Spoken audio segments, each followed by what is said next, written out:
gonna say, hey, hello everyone. It's Monday, but no, it's Tuesday, and it's Tuesday night, like dinner time.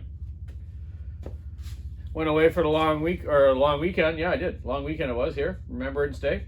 Had a nice Remembrance Day. Went to Victoria, BC. Yeah, we spent a couple nights there. It was Shelly's birthday, and Shelly's my gal. If you guys haven't figured that out by now. But yeah, it was nice. We went to a hotel the first night, and we went to seeing a comedy act. 3 different comedians. It was from 10 till midnight. Jeez, I'm surprised I stayed up that late, but I made her. Super funny, man. Just super funny. So we spent the night there. That was Saturday night.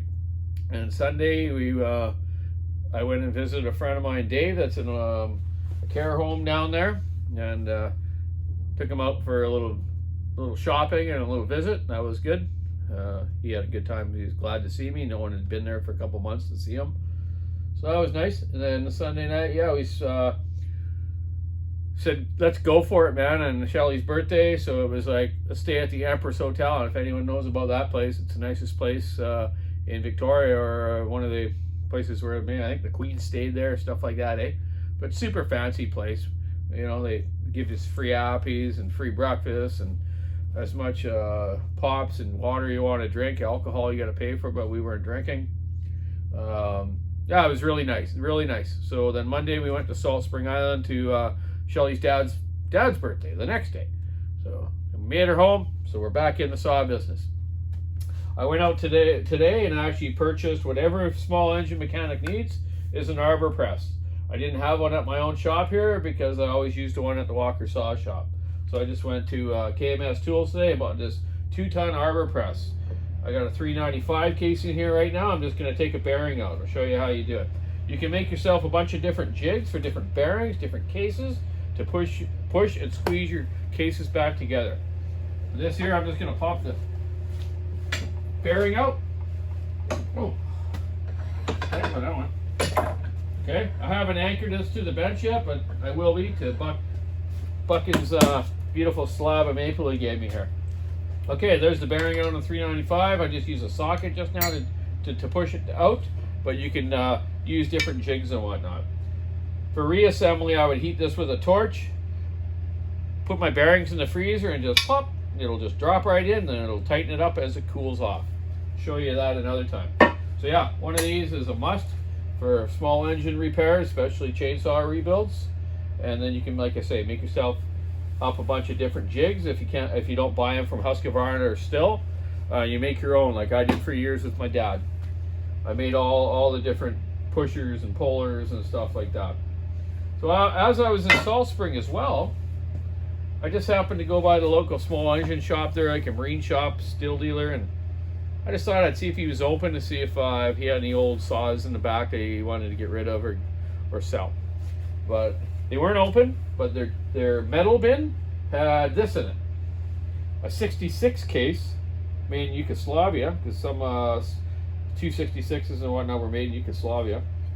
Perfect crankcase. It's got the intake block on it. It's got a little score in the piston.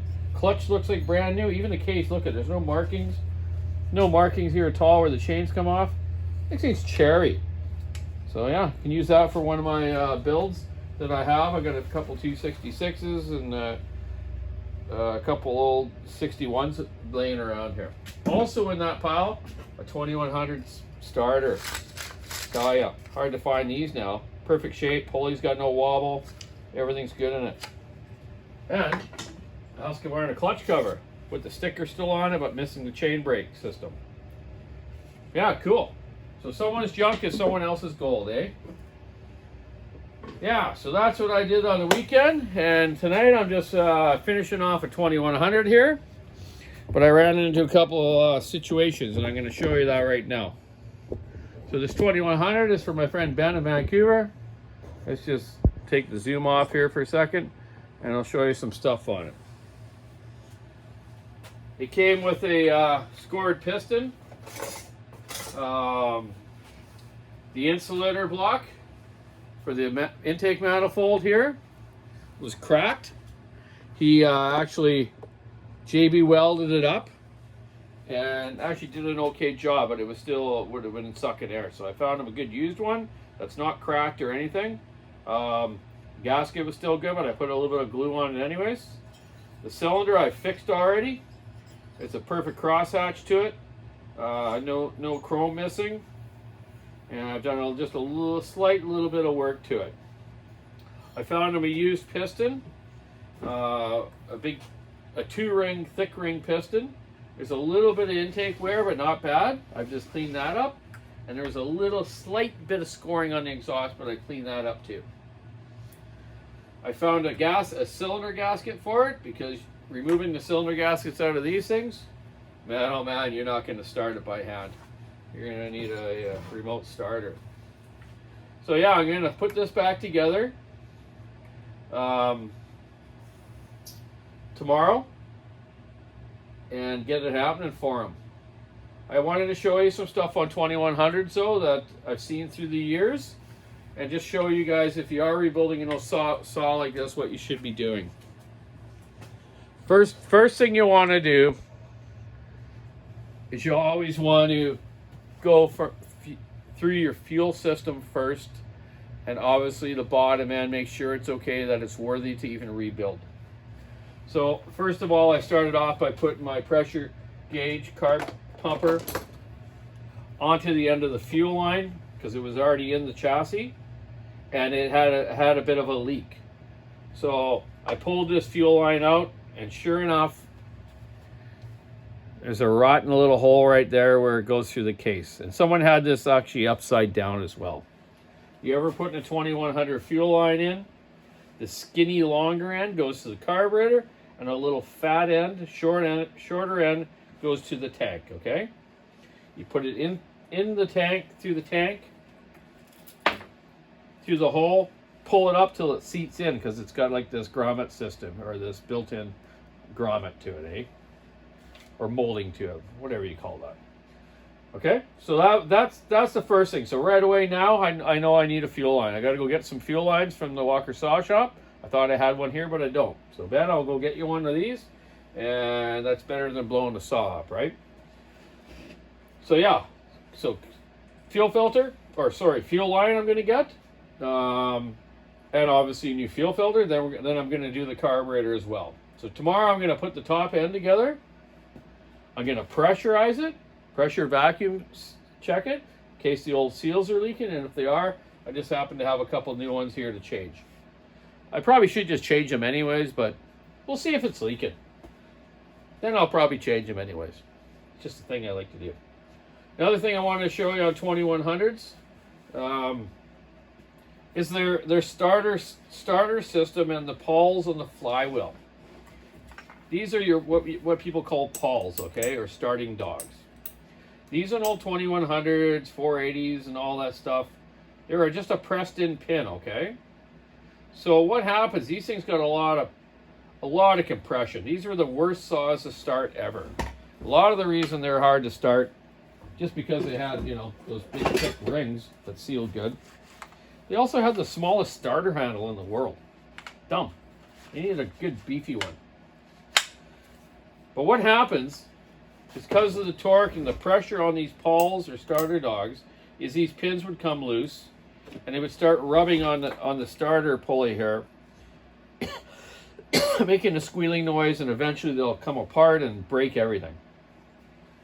So there's a fix for that though, that I found years ago that me and my dad did. So what we do, we take the flywheel off and you push these pins out, okay? Then what you do, you take a 395 or 394, or even a 372 or 390. You take the flywheel pawls off them, and they have a machine screw that is a 5mm thread, okay?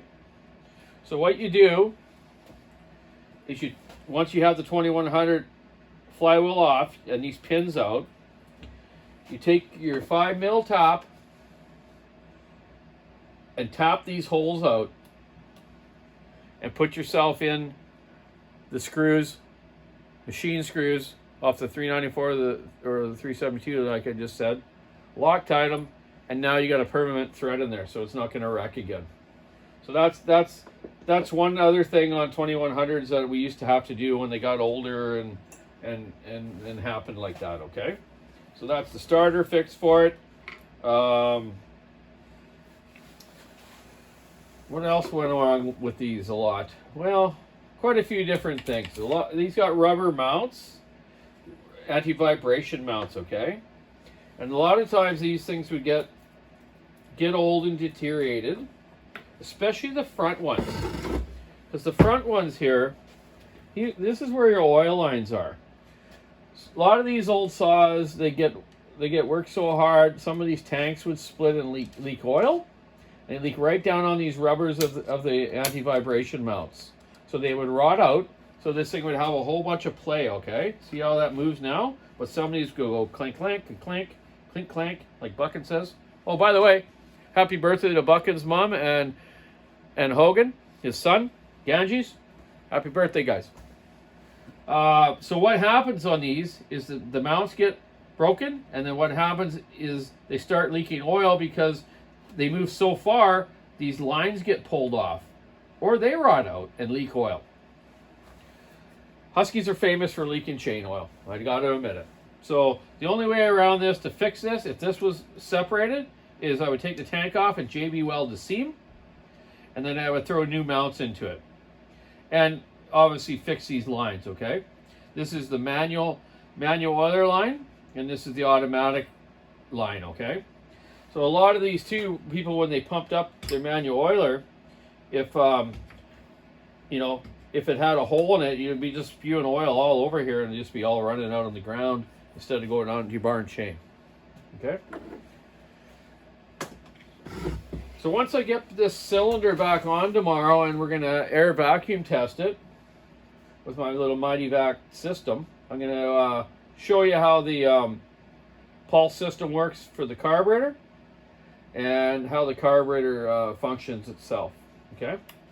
But I think I'm going to continue this on right now, and we're going to go over to a table over here, and I'm going to just go through the carburetor with you and explain some stuff about this carburetor. This carburetor is a good old HS, good old Tillotson. You can't beat them. They're just so basic, right?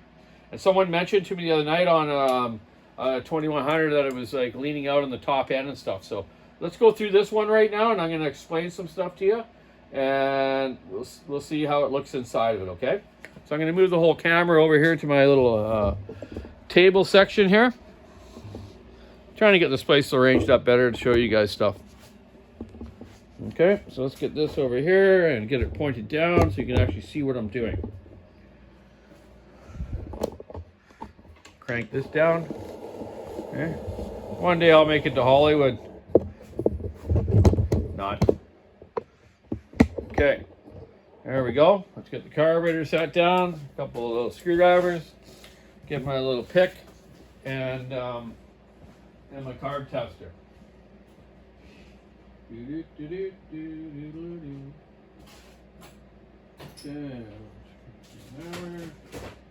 Carb gauge. And yeah, let's go from there.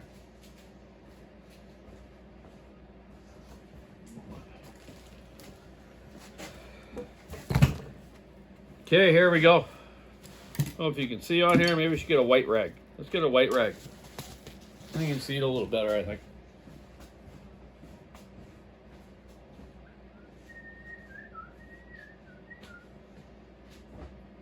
Guess that's all right.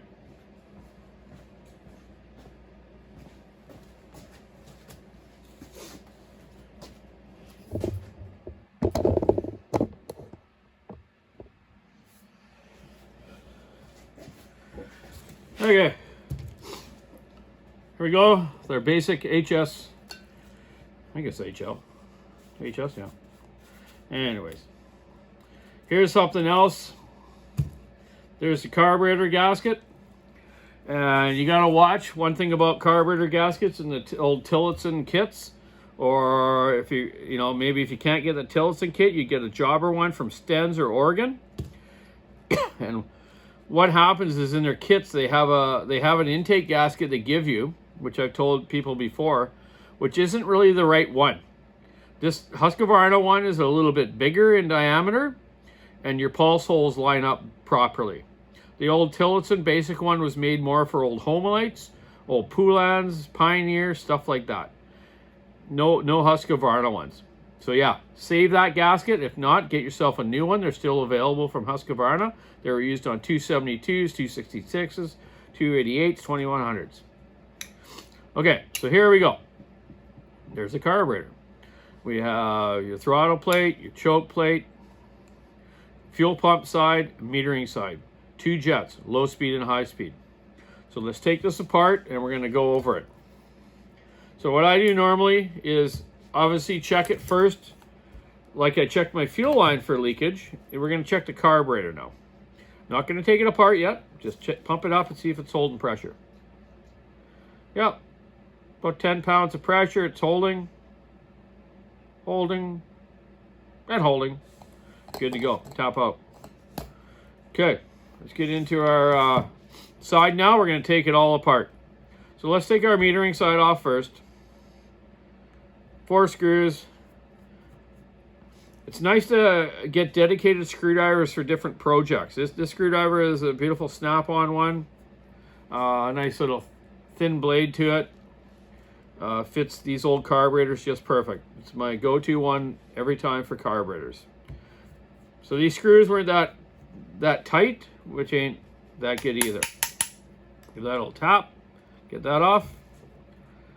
Shabam. There's your metering diaphragm and your metering diaphragm plate, okay? So just remember when you're doing carburetors, take them apart and lay the parts out on the bench the way you took it apart. On this side, the metering diaphragm, your gasket would go first, then your diaphragm, okay? Opposite to the fuel pump side, and we'll go through that when we put it back together.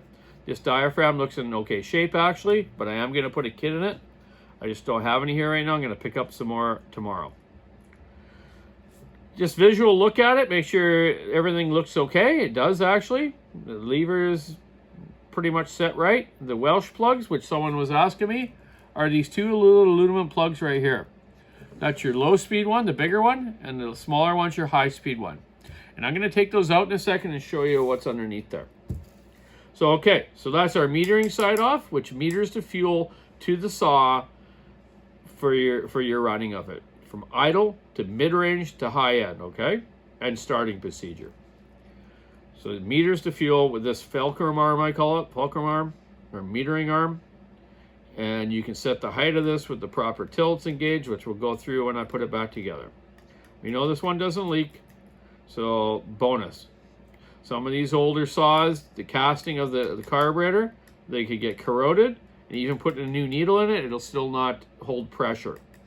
Unfortunately, on chainsaws, you cannot change the needle and seat, so you have to get a carburetor. This one's good, so bonus. I'm going to take the low-speed jet out right now. And on a common setting of 2100s, it's around 1.5 turns from turning it in, which would be clockwise turned in, and turn it counterclockwise out 1.5 turns. The high speed normally 3/4 to 1. Okay, this one was even less than 3/4 because this has the governed carburetor, and I'm going to show you that too. There's our high speed one. Take it out, kind of look at it. Looks in pretty good shape. There's no heavy marks on it or anything.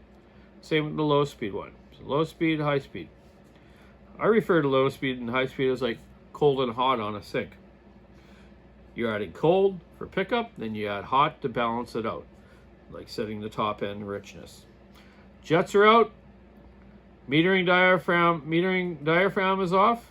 Now let's take our fuel pump side off.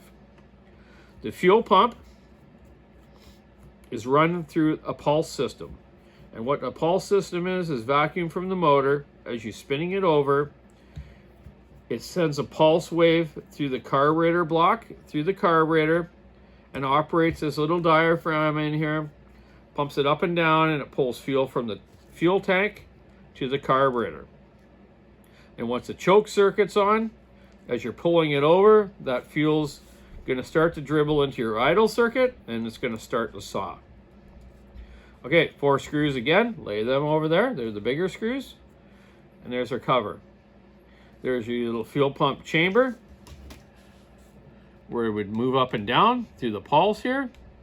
Then it would send the fuel over to the circuit to pump the fuel over to the screen here in the carburetor and allow it to go into the metering system. Let's pull it off our diaphragm. So remember, like I said a second ago, this side is opposite.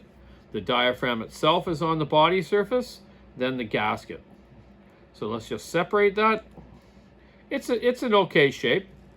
It's probably usable, but we are going to put a new one in it. Yep. So you want to look at your little flaps here, make sure they aren't wore through. And of course the little pumper part here isn't all hard and bulged up. It's okay though. Okay, there's our little screen in there. Okay, so let's take out the needle now and the metering arm. Just a little flat blade screwdriver, take that out. I leave the screw in, I just take it out enough to kind of work this out. And just kind of work it around. Today I'm gonna actually, there we go, the whole system and the little spring is there too. So that's all out right now. Let's take the screw right out, because when I blow this carburetor off, I don't want to lose that screw. Or actually, you know what, I'm just gonna wind it down so it's in its spot. I won't lose it, okay? Okay, so there's our carburetor with all the diaphragms off it. I'm just gonna go get a little pick now. We're gonna take these Welsh plugs out and I'm gonna describe this system to you, okay? Also, you want to make sure, like your connector here that goes where the fuel line goes on, this plastic piece, make sure that's not cracked or anything. But we did pressurize this carburetor, it didn't leak, so we know that isn't cracked or broken. You see that on some old saws. Let me get a little pick now. I'm just gonna grind something up here for a second.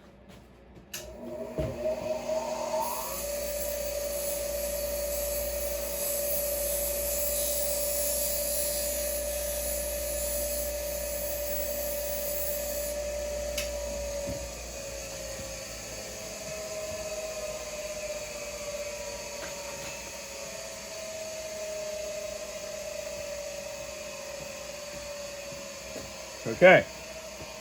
Oh, one thing. Hang on, sir. Hang on.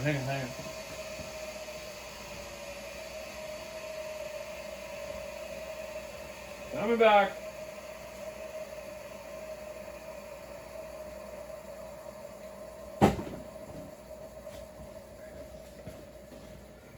Okay. Luckily, my beautiful young daughter works at a dentist place. And I get all sorts of these beautiful little dentist tools, okay? They're either dull or have broken the ends off, and they just give them to me because they can't use them anymore. They're stainless steel. This one's got a little bit of a blunt end, so I'll just sharpen that up. So excuse me again. I'll be back.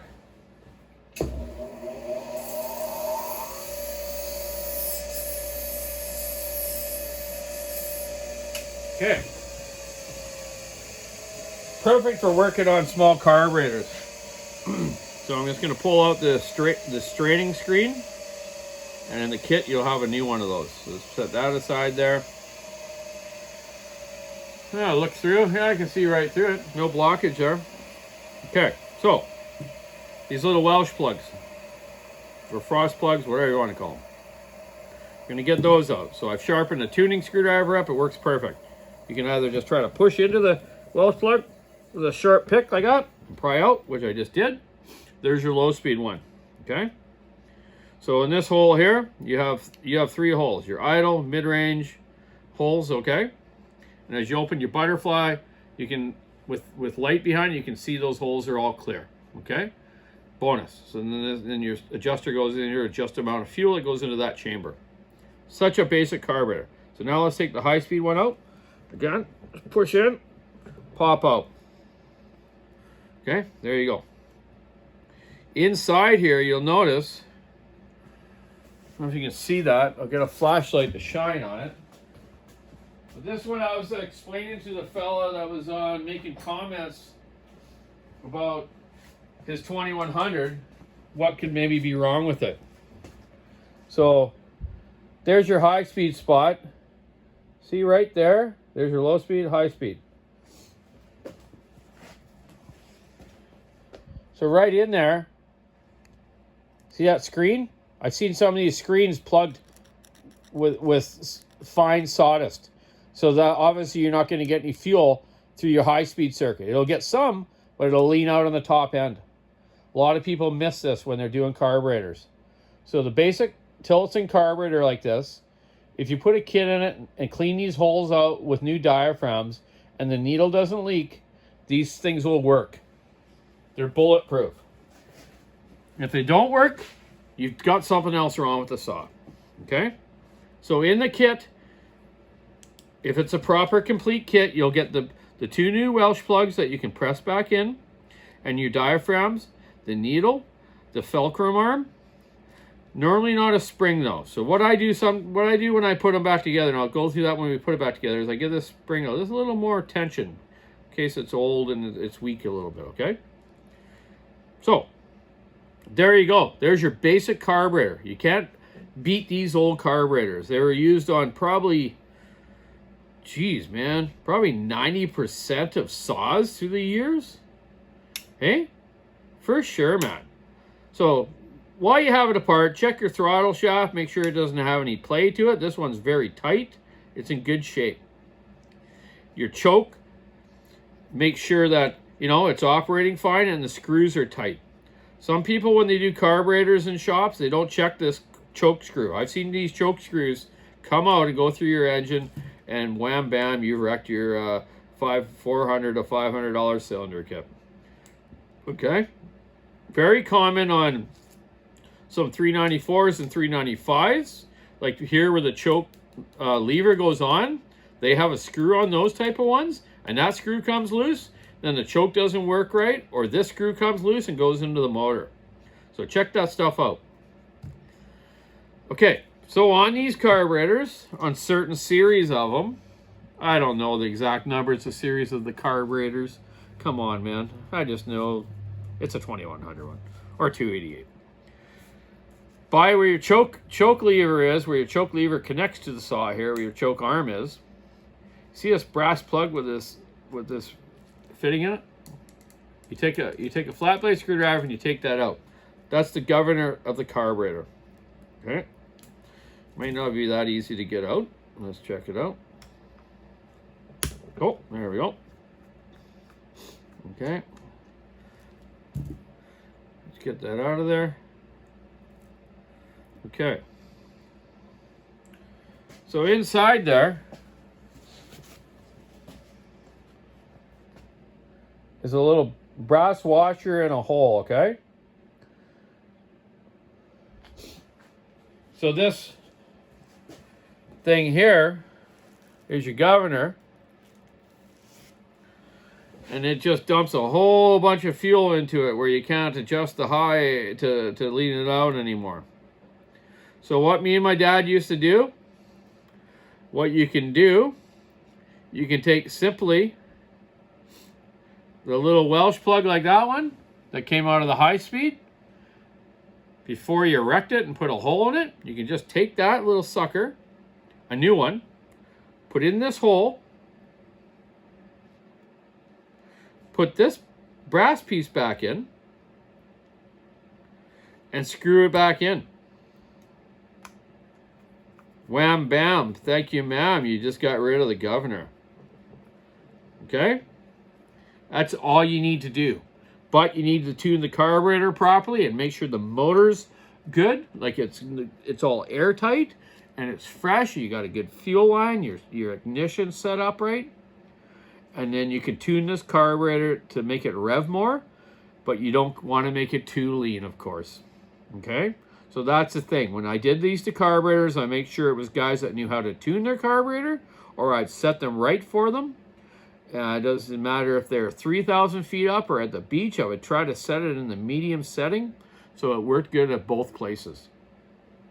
So that's a trick to getting rid of the governor on the 2100 or the 288 or I don't think 272's at them. Maybe though. But yeah. But I kind of missed there, going back to the fellow that was asking me about his 2100 leaning out in the top end. So yeah, in your kit as well, you also get one of these little fine screens in this little ring, okay? So right in here, you can take this beautiful little dental pick, and let's take this little ring out of here. Wow, Shimano. And screen out. Okay, you can push it through or get it through. There it is. It's kind of a brass screen. It's kind of a weird material, but I've seen these completely plugged, and then yeah, you don't get any proper fuel amount through the high-speed area. So that's a fix on these carburetors. We're now newer carburetors on your high speed, you have like a check valve, right? And sometimes those go wrong that you need to fix. But this one doesn't have that. And on some like 394s, the high speed nozzle, instead of this Wells plug, actually just had a nozzle pressed in, and it was had quite a big hole in it to make it feed more fuel, almost acting like a governor. And then I would order actually these other ones that you could actually put in from Walbro to make them run a liter, and you can adjust the high better on 394s. So that was the trick on those ones that I would do for people. I'm not going to tell you what the number is or whatever of the jet though. Sorry. Maybe if you send me a Starbucks coffee card or something. Anyways. Okay, so there you go. There's your basic Tillotson carburetor for 2100. That's the stuff you want to look for on it. And yeah, man. That's probably long enough tonight, eh? That's a long video. Some people commented that some of the mine are too short sometimes, and someone say they're too long sometimes. So whatever. I can do whatever I want to do, actually. Just being funny. So, yeah, I'm going to get this 2100 back together for Ben. He's going to bring me over a 480 Husqvarna he found in the dump I told you guys about. I happen to have a new top end for it here, so I'm going to help him out with that. And then we're just going to hang out and have a little visit. He's from England. He lives in Vancouver now. I don't know how long he's lived there. Maybe he'll tell me that one after he watches my video. He's got a parrot, which is kind of cool too. And my friend's got a parrot just like his. So hopefully I'm going to try to connect him with my friend, because see if the parrots want to hang out or beat each other up. Who knows what they're like. So yeah, tomorrow, 2100 pressure vac test. Start her up, run it. Then I'm going to go cut with it, make sure it's okay. And then get on to my other builds here. In the morning, I got to put it together a 562 for a customer. I got some echoes to do, some 7310s. I need to take the cylinders off them and machine the bases down and get going on those ones as well. Yeah, what else do I got here? Oh, I got lots. But anyways, that's what I'm all about today. Go to your local tool shop, maybe Harbor Freight or something. You can buy those arbor presses. I like the ones that have a lot of distance in them, so the stroke of it, you can get bigger stuff in there to actually press larger crankcases together or crankshafts. I also have a hydraulic press at the at our old Walker saw shop where I used to do my porting that I got to bring here too, where I used to do dirt bike cranks and stuff where I would split the cranks apart and reassemble them. And I might be doing a couple trick things like that with some 3120s like my dad did. I got some 3120s cranks that we put 084 rods on them for a longer stroke. So I need that press here so I can do that stuff. It takes a lot of power to press some of those cranks apart, especially chainsaw ones. They were never made to take apart. They've never been able to buy rod kits or bearings for them. Anyways, that's enough for tonight. Keep your saw in the wood, stick in the ice, rubbing the road. Have a great Tuesday night. Another night that ends with Y. And we'll see you tomorrow on Hump Day, Wednesday. Cheers. Have a good night. Bye.